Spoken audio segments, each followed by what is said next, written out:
Get out, you lowlife. We don't need uneducated trash polluting this family. That's what my father screamed, veins bulging, voice cracking, as he pointed to the door like I was filth. My mother stood behind him, arms crossed, nodding. No hesitation. No remorse. My name is Camille, and from wherever you're watching this, stay with me. Has your own blood ever spat on your dreams, only to beg at the feet of the future they never believed you'd build? It was supposed to be a casual dinner, a rare visit back home just to check in, but it turned into a firing squad. I was sitting at the table, still in my jeans and sandals, trying to explain what I'd been working on. Tech ventures, real estate partnerships, startup equity plays. Not that they cared. You never finished college, my dad snapped. You still work on a laptop at cafes like a scam artist, Mom added. Then came the line that burned like acid. You're just pretending to be successful. You'll come crawling back like always. I looked at them, at their smug faces, at the living room I once helped remodel with my own bare hands, and I felt nothing. Just clarity. I stood up, tucked my chair in, grabbed my purse and keys, and said one word. Okay. They laughed behind me as I walked out. But what they didn't know, that cafe scam artist had just closed a $7.8 million deal. That the uneducated trash held majority shares in a fintech startup valued at over $200 million. That I wasn't leaving in shame. I was leaving in silence, to my beachfront Florida estate, where the ocean listens better than family ever did. 3 weeks later, they called. Not to apologize, but because the bank froze their accounts, because their house was on the brink of foreclosure, because their golden retirement plan turned out to be a Ponzi scheme. And suddenly the trash they kicked out smelled a whole lot like salvation. But I don't open the door just because someone's knocking, especially when the last time they saw me, they slammed it in my face. The first missed call came on a Thursday. Blocked number. Straight to voicemail. Then another. And another. By Sunday, I had 16 missed calls. All from my mother. The same woman who called me. A mistake that never learned her place. Now leaving voicemails that started with, "Camille, sweetie, we need to talk." And ended with, "Please. Just call us back. It's urgent." I didn't. I was too busy watching the sun rise from the balcony of my Florida beach house, sipping coffee brewed by my personal chef. Too busy reviewing the third offer from a major venture capital firm begging to buy into my latest platform. Funny how quiet life gets when you cut off the noise of people who only cheered when you were small. But then they showed up, unannounced. I was on my way back from yoga when the security desk called. "Ma'am, there's an older couple downstairs. They say they're your parents." I paused, then smiled. "Tell them I'm not available. And please let them know this building doesn't allow unapproved guests." 10 minutes later, I watched the security footage. There was my dad, pacing. My mom wiping tears she hadn't earned. Both of them looking around like they suddenly realized how far down the ladder they'd thrown me. They didn't recognize the world I'd built, because they never thought I was capable of building anything at all. Back when I dropped out of college, they held a family meeting without me. Decided I was wasting my life. Told relatives I was working for some scam website living off breadcrumbs. What I was actually doing? Designing a financial algorithm that now powers one of the fastest-growing credit unions in the Southeast. My team calls me the quiet billionaire in sneakers. I just prefer free. Free from expectations. Free from shame. Free from begging people who never saw my value to suddenly respect it. Later that evening, my dad sent a final text. "We're struggling. We need your help. Just a small loan until things get better." I read it once. Then twice, and replied with just 3 words. I thought I was trash. Delivered. Read. No reply.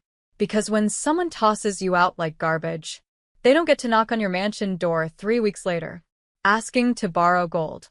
The silence after my message lasted 3 full days. No texts. No calls. No voicemails begging for forgiveness. Just silence, the kind that creeps in when people finally see the reflection they've spent a lifetime avoiding. But I wasn't waiting for them to respond. I was too busy closing a new round of funding with 2 Silicon Valley partners and a private equity firm in Dubai. Too busy reviewing blueprints for my second property in Miami. Too busy living the life they said I'd never earn without a degree or their approval. Then on the 4th day, my sister called. We hadn't spoken in over a year, not since she mocked me at Thanksgiving dinner for chasing internet money while holding a glass of wine I paid for. "Camille," she said, voice softer than I'd ever heard it. "They're not okay. Dad's had 2 panic attacks. Mom hasn't been eating. I think they realized they went too far." I didn't say anything. She continued, "Look, I'm not asking you to forget. Just help them stay afloat. They're scared." I finally spoke. "Do you remember what Mom called me? What Dad yelled in my face?" There was a long pause. She whispered, "Yes." "Then let me ask you this," I said, my voice calm. "If they had never fallen, would they have ever reached out?" She didn't answer, because we both knew the truth. They didn't miss me. They missed the idea of me. The one who never said no. The one who quietly paid their bills. The one who showed up with flowers after being told she was unworthy. But that girl? She's gone. And in her place stands a woman who wears peace like a crown, who doesn't explain success to people who can't spell respect. Later that night, I drafted an email. Professional. Clear. Final. To Mom and Dad. "I'm sorry for your situation. Truly. But this is the life you told me I didn't deserve. The same life you ridiculed me for building. I will not fund comfort for people who chose cruelty when kindness cost them nothing. I wish you healing. But from a distance." Camille. I didn't cry. I didn't flinch. I simply hit send. Because closure doesn't always come from apologies. Sometimes it comes from choosing not to go back, even when the door is wide open. By the following weekend, the media caught wind of it. Not the drama, the empire. An article dropped in a major business magazine. From college dropout to fintech queen, Camille R. built a $45 million fortune from scratch. There was a photo. Me on the balcony of my beach house, barefoot, wind in my hair, holding a coffee mug that said self-funded. The story hit like wildfire. Within hours, old classmates messaged me, former bosses, even 2 ex-boyfriends who always believed in me suddenly wanted to grab coffee. And yes, my parents saw it. I know because my sister screenshotted their group chat. Mom had written, "She's embarrassing us publicly. This is unnecessary." Dad replied, "She's doing this for attention." Always was a performer. There it was. Even now, after all their cruelty, after seeing the world applaud the daughter they tossed aside, they couldn't bring themselves to say one word. Proud. But I didn't need it anymore. Because the world didn't validate me. I validated me. That Sunday evening, I hosted a small celebration. Just 10 people. Investors who bet on me when others laughed. Friends who stayed when families slammed doors. We toasted to building something real. To outgrowing the rooms we were told we'd never leave. To surviving the guilt that so many daughters carry when they succeed without permission. And as the sun dipped below the horizon, someone asked, "Camille, would you ever forgive them?" I paused. Not because I didn't know the answer, but because it deserved to be said slowly. "I already have," I said. "But forgiveness doesn't mean access." They all nodded, because they understood. Forgiveness is mine to give. Reentry is not. Later that night, I got a new text. Blocked number. No name. Just this. "We saw the article. Can we come see you?" I didn't reply, because they didn't want to see me. They wanted to stand beside the success they never believed in. And I had no room at this table for people who laughed while I built it. Monday morning, my lawyer called. "Camille, we've been contacted by your parents' financial advisor. They're asking if you consider a loan to help cover their property taxes.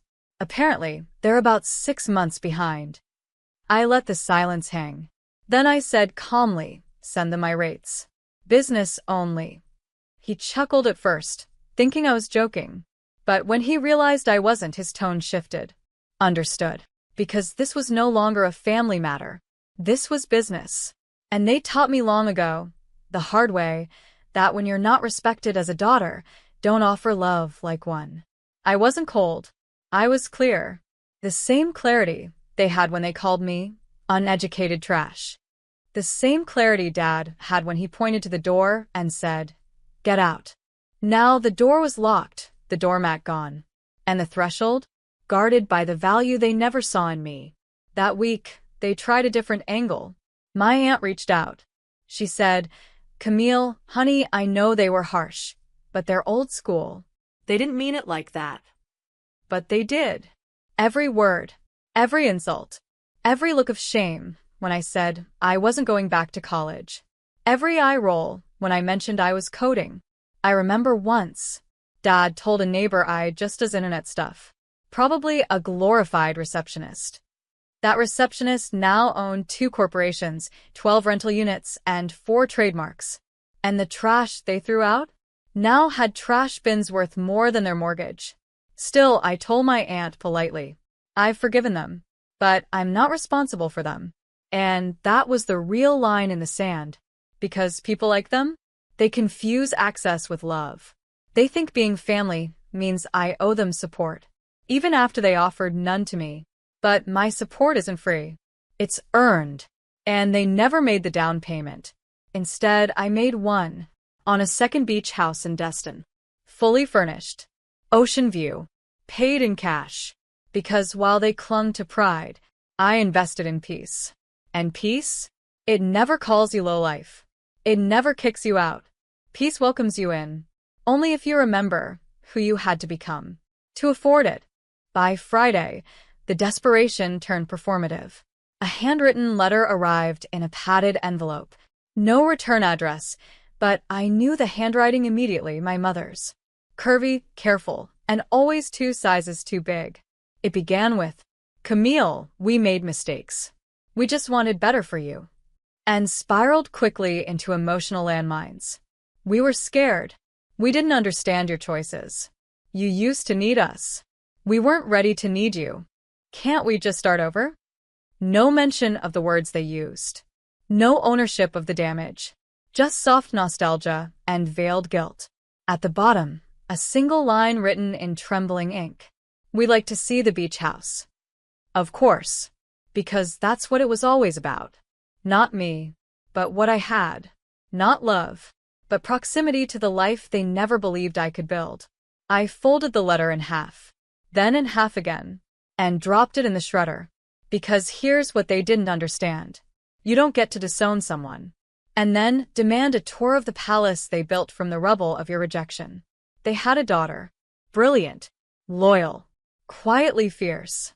And they threw her out with the garbage because she didn't fit their definition of success. Now she was on Forbes 40 under 40. And suddenly they remembered her name. But I wasn't Camille the desperate anymore. I was Camille the decision maker. And my decision was this. No visits. No tours. No second chances.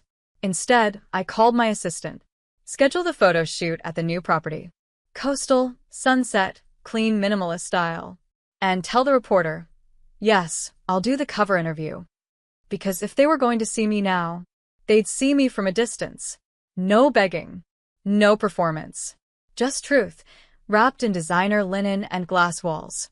And when they scroll through those photos, when they squint at the life they were too blind to believe in, they'll see exactly what they missed.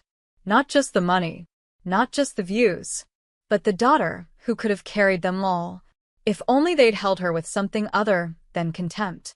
The magazine hit stands on a Tuesday. Front cover. Full page. A clean shot of me standing barefoot on the marble deck of my Florida beach house, wind in my hair, smile quiet but unshakable. Headline. She was told she'd never make it. Now she doesn't answer unknown calls. Inside, a 6-page spread. The real story. The rejection. The rebuilding. The empire. They didn't sensationalize it. They didn't turn it into a sob story. They let the facts speak, loud and clear. Daughter disowned for chasing an unconventional path. now CEO of a multi-million-dollar portfolio. No degree, no apology, just results. And within 48 hours, my parents' entire social circle had read it. Their friends, their church, their former coworkers. I know because my cousin forwarded a text from my dad. I'm sick of people asking about her like she's some kind of hero. She betrayed us. No, Dad. I didn't betray you. You abandoned me, and I survived anyway. That's not betrayal. That's becoming. By Friday, I got another letter. No dramatic wording this time. Just this. We see now that we were wrong. If there's ever a place for us in your life again, we'd be grateful. Mom and Dad. I sat with it for hours. There was a time I would have crumbled, would have rushed to call, to fix it, to finally be chosen. But that version of me? She doesn't live here anymore. I don't need to be chosen by people who couldn't even recognize me. So I wrote a response. Not to reopen a door, but to close it properly. Dear Mom and Dad, you taught me what it feels like to be unwanted, what it means to be discarded. And in doing so, you taught me to build something no one could take from me. I forgive you. But forgiveness does not include access. You will not be part of this chapter, because you tore out every page that could have included you. I wish you healing. I truly do. But from the distance you created. Camille. No signature. No warmth. Just closure, clean, earned, and absolute. Because some families are assigned, but the real ones? You build them. From respect. From truth. From people who clap when you rise, even if they had to watch you do it without them. It's been 6 months now. 6 months since they called me trash. 6 months since I walked out of that house with nothing but a purse, a quiet okay, and a spine they didn't think I had. And in those 6 months, I've opened 2 new companies, invested in 5 women-led startups, built a scholarship fund for girls like me, brilliant, overlooked, and uninvited to the table. And most days I wake up to waves. To peace. To space, the kind they tried to shrink me out of. The requests have stopped. No more letters. No more voicemails. Just silence. And that silence? It doesn't ache anymore. It sings. Because I stopped chasing their version of love the day I realized it was conditional. As long as I obeyed. As long as I stayed small. As long as I never outgrew the story they wrote for me. But I outgrew it. I rewrote it. And now I don't need their seats at the table. I've built my own hall. With high ceilings, wide windows, and room only for those who saw me before the glow-up. People ask sometimes if I regret cutting them off. If I ever feel lonely. Here's what I say. Loneliness is living in a house where your voice doesn't matter. Peace is waking up in your own home, built with your own hands, where every corner whispers, you did this. So no, I don't regret leaving. They kicked me out thinking they were breaking me. What they didn't know, they were setting me free. And if they ever drive by this house, this quiet palace of soft light and louder legacy, they'll know that the daughter they once dismissed as a failure turned out to be the architect of everything they needed and everything they'll never have again.